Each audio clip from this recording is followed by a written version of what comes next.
AIDS हा रोग कशामुळे होतो, तर याचं उत्तर आहे विषाणूमुळे. दुसरा प्रश्न या ठिकाणी हाडाच्या निकोप वाढीसाठी कोणत्या विटामिनची आवश्यकता असते, उत्तर आहे विटामिन डी. प्रश्न तिसरा, भारतातील कोणत्या राज्यात सर्वात जास्त हत्ती आढळण्यात येते, तर याचं उत्तर आहे तामिळनाडू. प्रश्न चौथा, मौर्य साम्राज्याची स्थापना कोणी केली होती, तर याचं उत्तर आहे यापैकी कोणीही नाही. प्रश्न पाचवा, इन्सुलिनच्या कमतरतेमुळे कोणता रोग होतो, तर याचं उत्तर आहे मधुमेह. प्रश्न सहावा, विजेच्या दिव्यात कोणता धातूचा तार वापरला जातो, तर याचं उत्तर आहे टंगस्टन. मुंबई उच्च न्यायालय नागपूर खंडपीठमध्ये शिपाई पदांसाठी भरती चालू आहे. शिक्षण 7वी पास लागते. महाराष्ट्रातील कोणत्या जिल्ह्यातले असाल तर मुली फॉर्म भरू शकता. या भरतीमध्ये सिलेक्शन झालं तर पगार तुम्हाला 16,200 ते 52,400 पर्यंत पगार भेटणार आहे. फॉर्म भरण्यास 17 फेब्रुवारीपासून फॉर्म भरणे सुरू झाले आणि 4 मार्च 2025 फॉर्म भरण्याची शेवटची तारीख आहे. आणि या भरतीमध्ये तुमचं जे सिलेक्शन आहे हे पेपरमध्ये असणार आहे. पेपर यामध्ये असणार आहे 30 मार्काचा पेपर असणार आहे. 30 पैकी 15 प्रश्न आपले बरोबर आले कोणत्या कॅटेगरीचे असला तर तुम्ही या ठिकाणी पेपर पास असणार आहे. फक्त 30 पैकी 15 प्रश्न आपले बरोबर असले पाहिजे. तुम्ही कोणत्या कॅटेगरीचे असो, SC ST OBC WS NTV open SBC SBC या कोणत्या कॅटेगरीची. आणि यामध्ये 50 रुपये फी ठेवण्यात आले सर्व कॅटेगरीसाठी. आणि यामध्ये वयोमर्यादा 18 ते 38 आहे. आणि एससी एसटी कॅटेगरीचे विद्यार्थी 18 ते 43 पर्यंत फॉर्म भरू शकता. मुंबई उच्च न्यायालय नागपूर खंडपीठ या भरतीमध्ये तुमचं सिलेक्शन झालं तर तुम्हाला जे ड्युटी जे तुम्हाला नागपूरमध्ये करावं लागणार, नोकरीचं ठिकाण हे नागपूर आहे. ठीक आहे, तर मी तुम्हाला या भरतीचा संपूर्ण पेपर दाखवून देतो. मुंबई उच्च न्यायालय नागपूर खंडपीठ या भरतीचा. मुंबई उच्च न्यायालय मुंबई शिपाई भरतीचा हा पेपर आहे मागील वर्षीचा. तर तुम्ही बघू शकता या ठिकाणी प्रश्न पहिला या ठिकाणी आहे, एडस हा रोग कशामुळे होते, तर याचं उत्तर आहे विषाणूमुळे. दुसरा प्रश्न यामध्ये विचारला आहे, हाडाच्या निकोप वाढीसाठी कोणत्या विटामिनची आवश्यकता असते, तर याचं उत्तर जे आहे विटामिन डी. त्यानंतर तिसरा जो प्रश्न आहे, भारतातील कोणत्या राज्यात सर्वात जास्त हत्ती आढळतात, केरळ. तर यामध्ये जे विद्यार्थी मित्रांनो जे ऑप्शन आहे केरळ झालं, तामिळनाडू, उत्तर प्रदेश, कर्नाटक, तर उत्तर तामिळनाडू आहे. त्यानंतर चौथा प्रश्न आहे, मौर्य समाजाची स्थापना कुणी केली, तर याचं उत्तर आहे यापैकी कोणीही नाही. ठीक आहे, त्याचबरोबर पाचवा जो प्रश्न आहे, इन्सुलिनच्या कमतरतेमुळे कोणता रोग होतो, तर मधुमेह हा रोग येतो. त्याचबरोबर सहावा प्रश्न आहे, विजेच्या दिव्यात कोणत्या धातूची तार वापरतात, ऑप्शनमध्ये ॲल्युमिनियम आहे, सिल्वर आहे, टंगस्टन आहे, मॅग्नीज आहे, तर उत्तर तिसरं आहे टंगस्टन. प्रश्न सातवा, मादक पदार्थ सेवन केल्यानंतर प्रामुख्याने कशावर घातक परिणाम होतो, ऑप्शन आहे पचन संस्था, उत्सर्जन संस्था, रक्ताभिसरण संस्था, मज्जासंस्था, तर याचं उत्तर आहे पचन संस्था. आठवे जे प्रश्न आहे, शरीराचा तोल सांभाळण्याचे काम कोणाकडून केले जाते, तर याचं उत्तर आहे लहान मेंदू. नववा प्रश्न आहे, चवदार तळे सत्याग्रह कुठे झाले, तर उत्तर आहे महाडमध्ये. तर पहा विद्यार्थी मित्रांनो, एवढा सोपा जे आहे पेपर हा मुंबई उच्च न्यायालय नागपूर खंडपीठ उच्च न्यायालय शिपाई या भरतीचा असतो. ठीक आहे, 10वा प्रश्न बघू शकता, मध्यरात्रीचा सूर्य कुठे उगवतो, तर उत्तर आहे नॉर्वे या देशामध्ये. त्यानंतर 11वा प्रश्न आहे, यशवंतराव चव्हाण यांचे स्मृतीस्थळ कोणत्या ठिकाणी आहे, उत्तर आहे कराड. त्यानंतर 12वा प्रश्न आहे, झाडाचे वय कशावरून ठरवितात, तर उत्तर आहे झाडाच्या बुंध्याच्या आतील वर्तुळावरून. 13वा जो प्रश्न आहे, तर केंद्र शासन व राज्य शासनाच्या वतीने सुरू करण्यात आलेले पहिले ग्राम न्यायालय कोठे आहे, तर याचं उत्तर आहे येवला.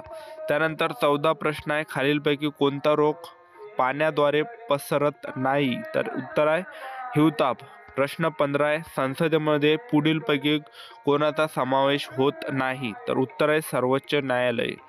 तर संसदमध्ये राज्यसभा, लोकसभा, राष्ट्रपती हे असते. ठीक आहे, तर सर्वोच्च न्यायालय हे नसते. ठीक आहे, त्यानंतर 16वा प्रश्न आहे, कळसुबाई शिखर कोणत्या जिल्ह्यामध्ये आहे, तर याचं उत्तर आहे विद्यार्थी मित्रांनो अहमदनगर, आता ते अहिल्यानगर म्हणून आहे. ठीक आहे, त्यानंतर 17वा जो प्रश्न आहे, खालीलपैकी कोणते गाव कृष्णा पंचगंगा नद्यांच्या संगमावर आहे, तर याचं जे उत्तर आहे हे नरसोबाची वाडी हे प्रश्नाचं उत्तर आहे. ठीक आहे, 18वा प्रश्न आहे, गंगा नदीची सर्वात मोठी उपनदी कोणती, तर उत्तर आहे यमुना.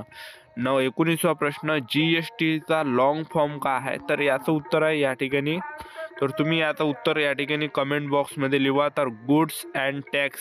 ठीक आहे, तर याचं जे उत्तर आहे, तर तिसरं याचं उत्तर आहे गुड्स अँड सर्व्हिस टॅक्स, हे याचं उत्तर आहे. ठीक आहे. त्यानंतर याचं उत्तर जे तुम्हाला जर आलं नसेल तर तिसरं याचं ऑप्शन बरोबर आहे, गुड्स अँड सर्व्हिस टॅक्स याला म्हटलं जाते. त्यानंतर 20वा प्रश्न आहे, गोलकोंडा खान भारतातील कोणत्या राज्यात आहे? तर याचं उत्तर आहे आंध्र प्रदेश राज्यामध्ये आहे. ठीक आहे. त्यानंतर महाराष्ट्रात करांडला वाघ अभयारण्य कोणत्या जिल्ह्यात आहे? तर याचं उत्तर आहे या ठिकाणी नागपूरमध्ये. तर याचं जे उत्तर आहे हे नागपूर आहे. तर ऑप्शनमध्ये चंद्रपूर, अमरावती, कोल्हापूर आहे.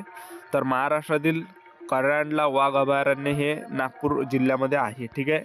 प्रश्न 22वा पहा, दुधात मीठ कालवणे या वाक्प्रचाराचा अर्थ ओळखा. तर हा मराठी व्याकरणाचा प्रश्न आलेला आहे. तर ऑप्शन नंबर 3चं उत्तर बरोबर आहे, एखाद्याच्या बसलेल्या घडीचा विचका करणे. त्यानंतर 23वा जो प्रश्न आहे, संपूर्ण डिजिटल व हायटेक वर्गखोल्या असलेले पहिले राज्य कोणते आहे? तर याचं उत्तर तुम्ही नक्की कॉमेंट बॉक्समध्ये लिहा, हा सुद्धा प्रश्न आला होता. त्यानंतर 24वा प्रश्न आहे, तुळजापूर हे धार्मिक स्थान कोणत्या जिल्ह्यामध्ये आहे? तर उत्तर आहे उस्मानाबाद. त्याला आता धाराशिव सुद्धा म्हटलं जाते, असं सुद्धा तुम्हाला समोर प्रश्न येऊ शकते. उस्मानाबादचं नाव या ठिकाणी कोणत्या या ठिकाणी करण्यात आलं? तर धाराशिव जे या ठिकाणी करण्यात आलं आहे. ठीक आहे. प्रश्न 25 आहे, जागतिक वन दिवस कधी साजरा केला जातो? तर याचं उत्तर आहे 21 मार्चला जागतिक वन दिवस या ठिकाणी साजरा केला जातो. त्यानंतर 26वा जो प्रश्न आहे, खालीलपैकी कोणती संख्या 6ने विभाज्य आहे? तर याचं उत्तर आहे 150. त्यानंतर 27वा प्रश्न या ठिकाणी, पत्रकार या शब्दाचे स्त्रीलिंग ओळखा.